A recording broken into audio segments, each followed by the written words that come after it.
वो film star Mohammad Ali के अंदाज में बोला, देख लो दुनिया वालों, ये है वफाओं का सिला।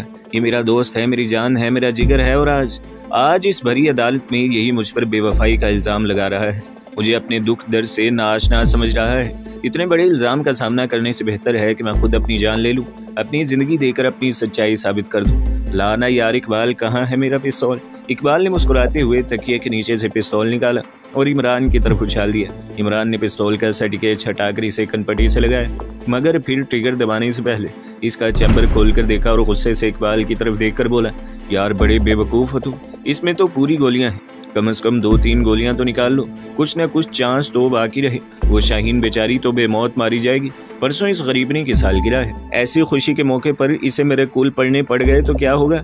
सर्कस में तुमसे कहीं अच्छे मस्खरे मौजूद हैं, इस फील्ड में कोशिश न किया करो, तुम बेहतर नहीं हो। मैंने कहा, देख लो दुनिया वालों, मेरी बर्बाद जिंदगी का तमाशा देख लो, अब मुझे मस्खरा भी कहा जा रहा है। इमरान ने अदा से अपना माथा पकड़ लिया। इकबाल मुस्कुराता हुआ मेरे पास आ बैठा। ताबिश यार, इमरान तुम्हारे वाले काम से गाफिल नहीं है, साथ साथ तुम्हारा काम भी हो रहा है। क्या हो रहा है मेरा काम? बताओ इमरान, क्या हो रहा है काम? इकबाल ने कहा। नहीं यार, तुम ही बताओ, मैं बोलूँगा तो कहेगा झूठ बोल रहा है। इमरान मसनूई नाराज़गी के साथ बोला। इकबाल ने कहा, हाजी साहब से बातचीत हो रही है, इमरान तुम्हें बताए बगैर 2 दफ़ा इनसे मिल चुका है। कौन हाजी साहब? मैंने पूछा। अम्मा यार, वही प्रॉपर्टी डीलर जिनको तुम्हारे नासिर भाई अपना मकान बेचने की जिम्मेदारी दे गए हैं। ये हाजी साहब भी इमरान के जानने वाले ही निकल आए हैं। वो अपनी बाजार का चाचा नज़ीरा है ना, जो ऊंचा सुनता है, वो हाजी साहब का चचेरा भाई है। हाजी साहब कभी कभी इसके पास आते हैं, वहीं इमरान से भी इनकी मुलाकात हुई थी। अब हाजी साहब ने इमरान से तामुन का वादा किया है। कैसा वादा? तुम्हारे नासिर भाई के मकान का बयाना हो गया है, 2-3 हफ्ते में मकान की पेमेंट भी हो जानी है। जाहिर है कि इस रकम का पे ऑर्डर बनवाकर हाजी साहब ने जर्मनी भेजना है। पे ऑर्डर के लिए कोई अकाउंट नंबर, एड्रेस वगैरह तुम्हारे नासिर भाई मुहैया करेंगे। बस यही नासिर भाई का सुराग होगा। मेरे सीने में लहर सी दौड़ गई। अगर वाकई ऐसा था तो फिर उम्मीद की किरण पैदा हुई थी। मैंने इमरान से पूछा, अगर तुम हाजी साहब से मिले थे तो फिर मुझे क्यों नहीं बताया? यार मैं तुम्हें सरप्राइज देना चाहता था, लेकिन तुम एकदम बेसब्रे हो। इमरान का मुंह अभी तक फूला हुआ था। चलो समझो कि मुझे सरप्राइज मिल गया, मैंने नरम लहजे में कहा। इमरान ने मुझे इस हवाले से थोड़ी सी तफसील बताई। ये तफसील हौसला अफजा थी। फ़ोन के सिलसिले में तो नासिर भाई बेहद एहतियात करते थे। अब तक हाजी साहब को इनकी जितनी भी कॉल्स आई थी वो किसी न किसी पब्लिक बोर्ड से की गई थी, मगर रकम मंगवाने के लिए ज़रूरी था कि वो अपना कोई ठिकाना फराहम करते। इमरान ने मुझसे मुखातिब होकर कहा, बताओ अब नाश्ता करना है और निकलना है या फिर हम भी रज़ाइयाँ लेकर लेट जाएं? मैं गहरी सांस लेते हुए उठ खड़ा हुआ।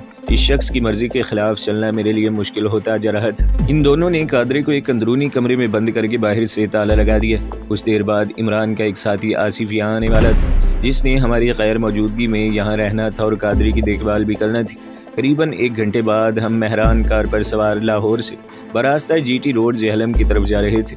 इमरान ड्राइव कर रहा था, इकबाल इसके साथ आगे बैठा था। मैं पिछली सीट पर नीम दराज था। डेक पर गज़ल के बोल गूंज रहे थे। मेरे दिल में दर्द उतर रहा था। सरवत का मकान बिक गया था और दरो दीवार, वो झरोके और वो सारे धूप साए बिक गए थे जिनमें मेरी और सरवत की मोहब्बत रची बसी थी। इस 4 दीवारी में हमारी मोहब्बत ने जन्म लिया था, फिर वो परवान चढ़ी थी, फिर वो हमारी रुएं रुएं में समा गई थी। कितनी बेताबी थी हमारे अंदर एक दूसरे के लिए। हम अपने मिलन के लिए एक एक दिन गिन कर काट रहे थे और कई दफ़ा तो ये बेकरारी इतनी बढ़ जाती थी कि हम दिनों की बजाय घड़ियां गिनने लगते थे। अजीब हैजानी अंदाज में इस दिन का इंतजार करने लगते थे जब शहनाइयाँ गूंजना थी, जब डोली सजनी थी और एक हसीन शब की मांग में विसल के सितारे झिलमिलाने थे। लेकिन अब वो सब कुछ बईदस कयास लगता था। हर अच्छा इम्कान एक तारीक धुंध के पीछे छुप गया था और नापैद हो गया था। गाड़ी जहलम की तरफ रवां थी। ये मौसम सरमा का आखिरी दौर था। सुनहरी धूप नशीबो फराज को रोशन कर रही थी। वहाँ जाकर क्या करना है? मैंने इमरान से पूछा। फिरदौस प्लाजा तलाश करना है, फिर इब्रार साहब के फ्लैट पर पहुँचेंगे, इससे चाय पियेंगे और गर्मा गर्म समोसे खाएंगे, टमाटो केचप के साथ फिर वापस आ जाएंगे। और अगर समोसे ज़्यादा गर्म हुए तो फिर इकबाल मुस्कुराए तो फिर ताबिश को नहीं खाने देंगे। हमारी ज़ुबानें तो गर्म सर्द खाकर काफ़ी ढीठ हो चुकी हैं। देखो मैं एक बात तुम्हें साफ साफ बता दूं, मैं तुम्हारे साथ तो चल पड़ा हूं, लेकिन किसी भी उल्टे सीधे काम में शरीक नहीं होऊंगा। इमरान बोला, मेरे ख्याल में उल्टे सीधे काम से तुम्हारा मतलब खतरनाक काम है। अव्वल तो ये काम खतरनाक नहीं है, और अगर थोड़ा बहुत हुआ भी तो यार 2-6 वाले खेल से ज़्यादा खतरनाक क्या होगा? और 2-6 तुम आसानी से खेल चुके हो। वो हर एक मौके पर 2-6 का हवाला देता था और मुझे चुप कराने की कोशिश करता था। मैं सिर पिटाकर कुछ कहने वाला था कि इसके मोबाइल की बेल होने लगी। इसने कॉल रिसीव की। दूसरी तरफ इसकी गर्लफ्रेंड शाहीन थी। वो शाहीन से गपशप करने लगा। वो इसे डिनर पर चलने का कह रही थी। वो इसे टालने के लिए बेपुरखी उड़ा रहा था। इसने स्पीकर भी ऑन कर दिया था ताकि हम भी इनकी गपशप सुन लें। वो इसे बता रहा था कि आज शाम मसरूफ़ है। अदाकारा रीमा ने इसे अपनी फिल्म अंधी लड़की में खास रोल देने के लिए अपने घर बुलाया है। शाहीन की आवाज़ उभरी। वैसे ये रीमा गजब की आर्टिस्ट है। अंधी लड़की का रोल करने के लिए इसने वाकई अपनी आंखें निकलवा ली। वही वाह, बहुत बड़ी कुर्बानी है फ़न के लिए। आंखें क्यों निकलवाएगी वो? इमरान ने पूछा। लो, अगर आंखें नहीं निकलवाई तो फिर तुम्हें क्यों कास्ट करेगी वो? क्या कोई और ढंग का बंदा लाहौर में नहीं है? ढंग का बंदा होता तो तुम मेरी बजाय इसके पीछे मोटरसाइकिल पर बैठती और मौत के कुएं में दाद वसूल करती। मेरे जैसे बेढंगी मोटरसाइकिल पाकिस्तान में कोई चला सकता है? इतना भी इतराने की ज़रूरत नहीं। बड़े बड़े स्टंटमैन भरे हुए हैं फिल्म इंडस्ट्री में। वहाँ तुम्हारी दाल गलने वाली नहीं है। मूंग की दाल गलने में ज़्यादा देर नहीं लगती और रीमा जी को मूंग की दाल बड़ी पसंद है। लगता है कि तुम बस मेरा और अपना टाइम ज़ाया कर रहे हो। नहीं अपना, तुम्हारे पास तो टाइम ही टाइम है। अच्छा, बाढ़ में जाओ। शाहीन ने कॉल मुनक़ता कर दी। वो दिलकश अंदाज में मुस्कुराने लगा। इसके दांत खूबसूरत थे। अब वो 3 दिन रूठी रहेगी। फिर एक दिन घर से कोई अच्छा सा खाना पका कर लाएगी। एक प्लेट में डालकर सींडू के हाथ मुझे भी भिजवाएगी। ये इस बात का इशारा होगा कि वो मानने के लिए तैयार है। मैं जाऊँगा तो वो मान जाएगी। बहुत खूब, मैंने कहा। रूठती भी वो है और खाना भी वो खिलाती है। हीरो बनने के यही तो फायदे होते हैं जिगर, वो अदा से बोला। मैंने नशिश पर कुशन के सहारे नीम दराज होते हुए कहा, क्या तुम वाकई इससे प्यार करते हो या बस वक्त गुजारी है? सच बताऊं? चलो आज ये काम भी कर गुजरो। मैंने कहा। वक्त गुजारी? वो मेरी आंखों में झांक कर बोला। इन लम्हों में पहली बार मुझे इसकी दिलकश आंखों में अजीब सा करवड़ लेता महसूस हुआ। न जाने क्यों मुझे अंदाजा हुआ कि इमरान की हंसती खेलती कहके बकेरती जिंदगी के पीछे एक पर्दा है और इस पर्दे के अकब में एक दर्दनाक कहानी छुपी है। मगर इमरान की आंखों का ये तासुर बस चंद लम्हे ही कायम रहा। इसके बाद वही शोखी एक रेले की तरह इसकी आंखों में बहने लगी। जिस वक्त हम GT रोड से उतरकर जेहलम शहर में दाखिल हुए, दोपहर का 1 बज रहा था। एक अच्छे होटल से हमने लंच किया। वहीं से हमें फिरदौस प्लाजे का पता भी चल गया। इमरान ने मुझे यकीन दिलाया था कि फिलहाल वो सिर्फ सर्वे का इरादा रखते हैं। वो प्लाजा देखेंगे और इब्रार सिद्दीकी के फ्लैट का बैरूनी जायजा लेकर वापस आ जाएंगे। मेरी 20 साल का तजुर्बे की बिना पर मेरे जहन में शक मौजूद था। मैंने इमरान से कहा कि मैं होटल की लॉबी में बैठकर टीवी देखता हूँ, वो चक्कर लगा कर आ जाए। मगर वो मुझे साल ले जाने पर मुसर था। हम शहर के गुंजान इलाके से गुजर कर निस्बतन कुशादा सड़कों पर आ गए। जल्दी इमरान को फिरदौस प्लाजे की सबज इमारत नजर आ गई। ये 5 मंजिला बिल्डिंग यकीनन हाल ही में तामीर हुई थी। नीचे दुकानें, ऊपर दफातर और इससे ऊपर लग्जरी फ्लैट्स। इमरान ने कार प्लाजे से करीबन 50 मीटर दूर सड़क के किनारे रोकी। इससे पहले कि मजीद तहकीक शुरू होती, एक मंजिल ने अगली नशिस्त पर बैठे इकबाल को बुरी तरह चौंका दिया। वो प्लाजे से निकलने वाले एक सांवले से शख्स को देख रहा था। इस शख्स की उम्र 28-30 साल रही होगी। इसने शलवार कमीज पहन रखी थी और इसके बाल घुंघराले थे। अपनी चिरी जैकेट की जेबों में हाथ डाले वो बाहर निकला और एक पुरानी मॉडल की सुजुकी कार में आ बैठा। ये मजीद मिट्टू है, इकबाल ने पूरे वसूख से कहा। देख लो कहीं धोखा ना हो रहा हो। इमरान बोला। देख लिया है यार, 100% वही है। इकबाल की आवाज़ में जज्बाती लर्जिश थी। फिर पीछा करें इसका? बिल्कुल करना चाहिए, इकबाल ने कहा।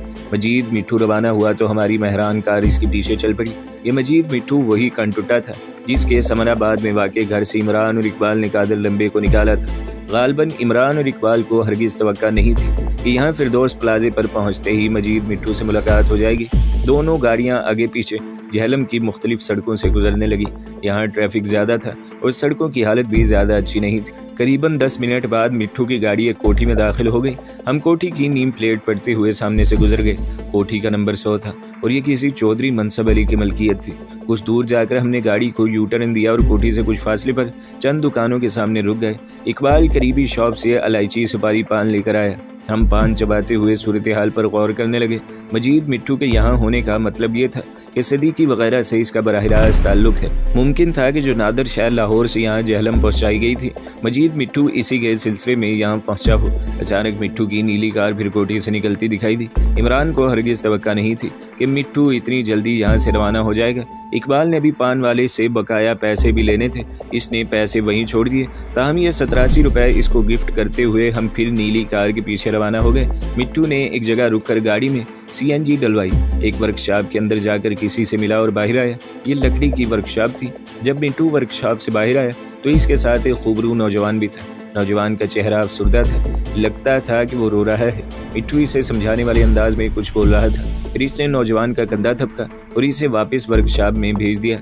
इसके बाद वो शहर के जनूबी हिस्से की तरफ चल दिया। दोनों गाड़ियां आगे पीछे मुख्तलिफ सड़कों पर भाग रही थी। अचानक इमरान बोला, मुझे लगता है कि इस बांदर को शक हो गया है। हाँ, लग तो मुझे भी यही रहा है, इकबाल ने तायीद की।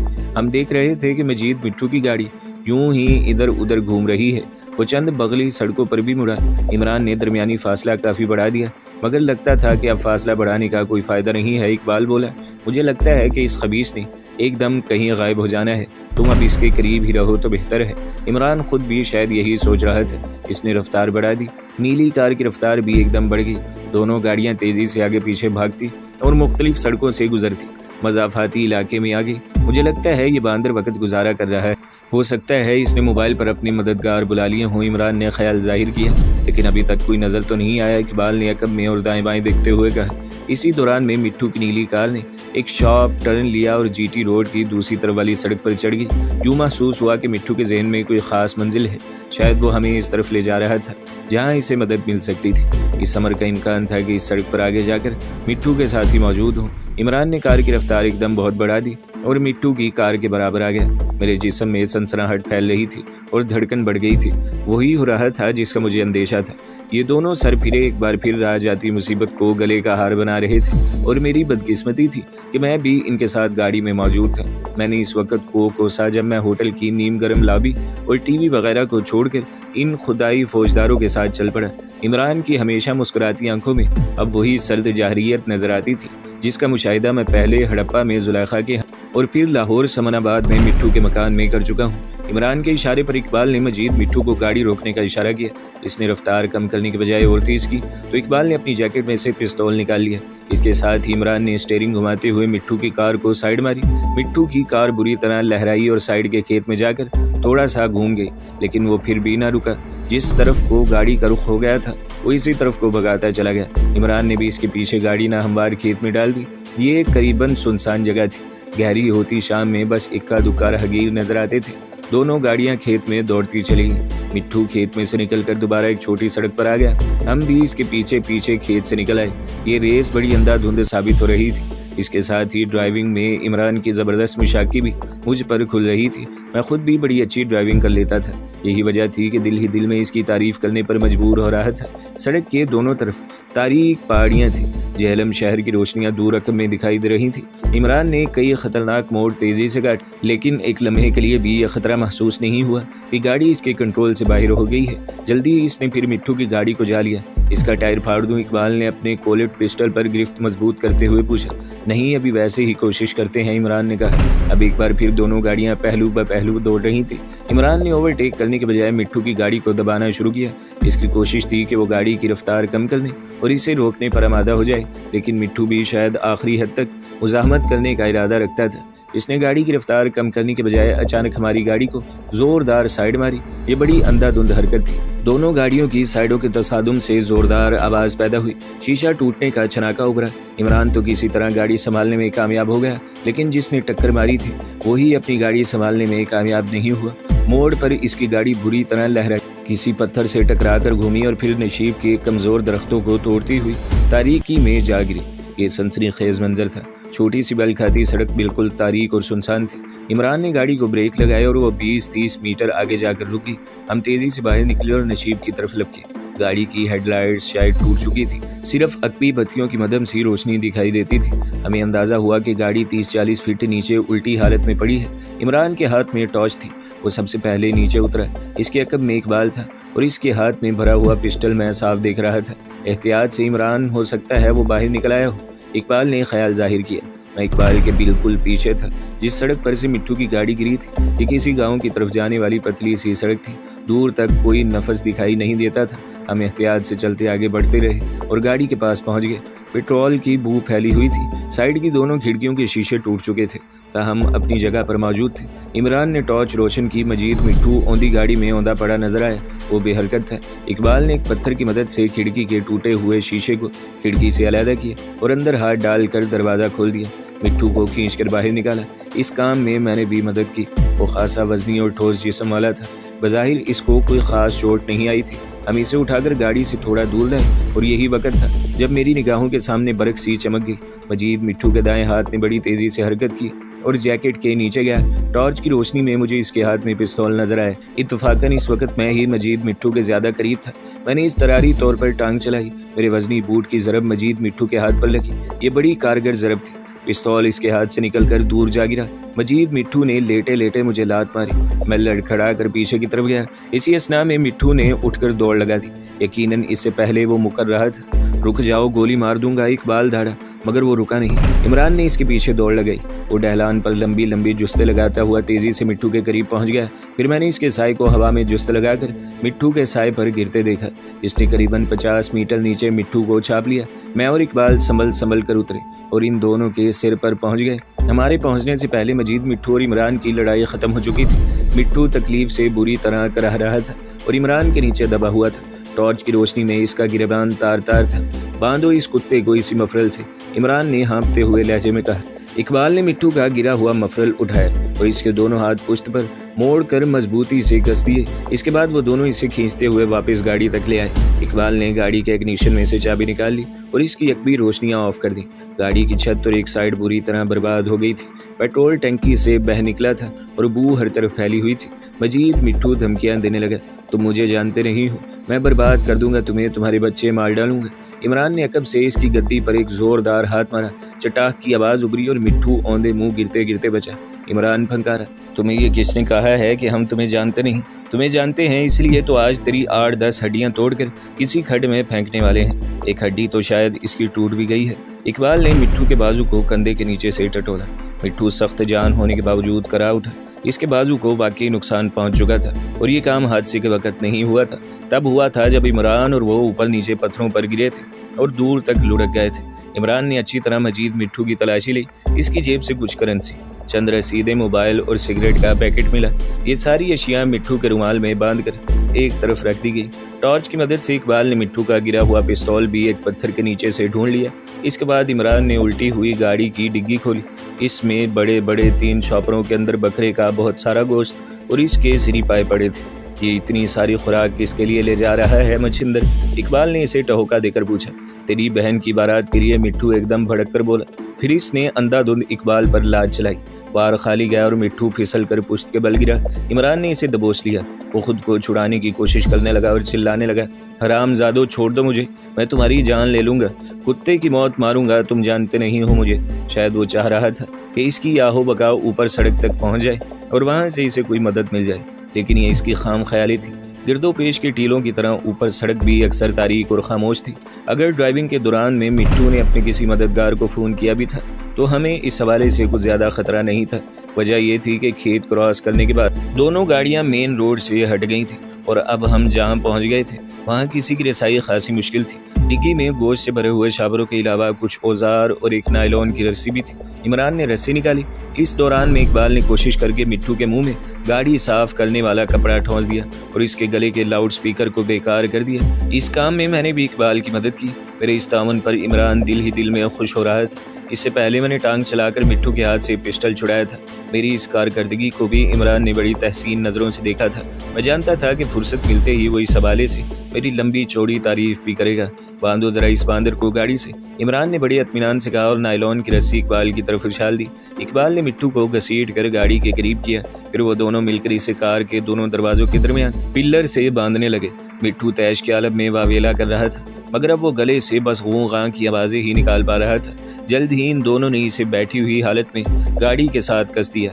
ये सारा अमल बस 1.5-2 मिनट में मुकम्मल हो गया था। मैं हैरान हो रहा था। मजीद मिट्टू अपने इलाके का नामी ग्रामी बदमाश था, मगर फिलवक़्त वो इन दोनों सरफिरों के हाथों खिलौना बना हुआ था। वो बड़ी दीदा दिलेरी के साथ इससे बदतरीन सलूक रवा रखे हुए थे। ख़ास तौर से इमरान के लिए ये सब कुछ एक दिलचस्प खेल की तरह था। सच कहते हैं कि जो लोग मौत की आंखों में आंखें डाल लेते हैं, इनके लिए बड़े से बड़ा ख़तरा ही हो जाता है। तो दोस्तों, अगली किस्त सुनने के लिए हमारे चैनल को सब्सक्राइब करें, वीडियो को लाइक करें और बेल के आइकन पर भी क्लिक कर दें ताकि हर जो आने वाली वीडियोज़ हैं वो आपको सबसे पहले मिलती रहें।